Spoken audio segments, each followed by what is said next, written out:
மகிழ்ச்சியின் சத்தம் வழங்கும் அனுதின தேவமன்னா. Voice of Joy presents Daily Manna by Reverend A. Benedict. தேவனுக்கு மகிமை உண்டாவதாக. இந்த நாளைக்குரிய தேவ மன்னாவாக எசேக்கியேலின் புத்தகம் 22ஆம் அதிகாரம் 30ஆம் வசனம். நான் தேசத்தை அழிக்காதபடிக்கு திறப்பிலே நிற்கவும் சுவரை அடைக்கவும் தக்கதாக ஒரு மனுஷனை தேடினேன், ஒருவனையும் காணோம். ஆம், என்னை கேட்கிற அன்பான தேவச்சனமே,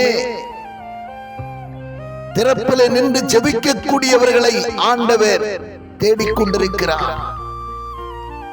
ஒரு மோசே நிமித்தமாக மோசே திறப்பிலே நின்று ஜெபித்ததினாலே இஸ்ரவேல் ஜனங்கள் அன்று காக்கப்பட்டார்கள்.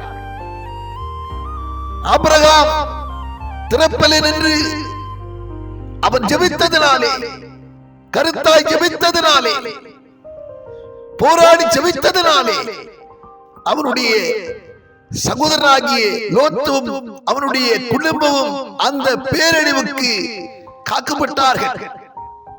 இன்றைக்கும் உன் தேசம் காக்கப்பட, உன் தேசம் மீட்கப்பட, உன் ஜனங்கள் அவர்கள் ரட்சிக்கப்பட திறப்பிலே நின்று ஜெபிக்கத்தக்கதாக ஆத்துமாக்களை குறித்த பாரம் உள்ளவர்களை ஜெபிக்கிற ஜெப சேனைகளை இன்றைக்கும் ஆண்டவர் எதிர்பார்த்த வண்ணமாயிருக்கிறார்.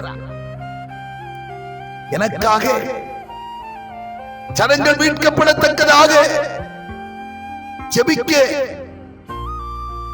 வரமாட்டாயா என்று ஏக்கத்தோடு உனக்காகவும் எனக்காகவும் எதிர்நோக்கி காத்துக் கொண்டிருக்கிற அந்த ஆண்டவருக்கு உன்னை ஒப்பு கொடுக்க மாட்டாயா? உன்னை ஜெப சேனைகளில் ஒருவனாக ஒருத்தியாக ஒப்பு கொடுக்க மாட்டாயா?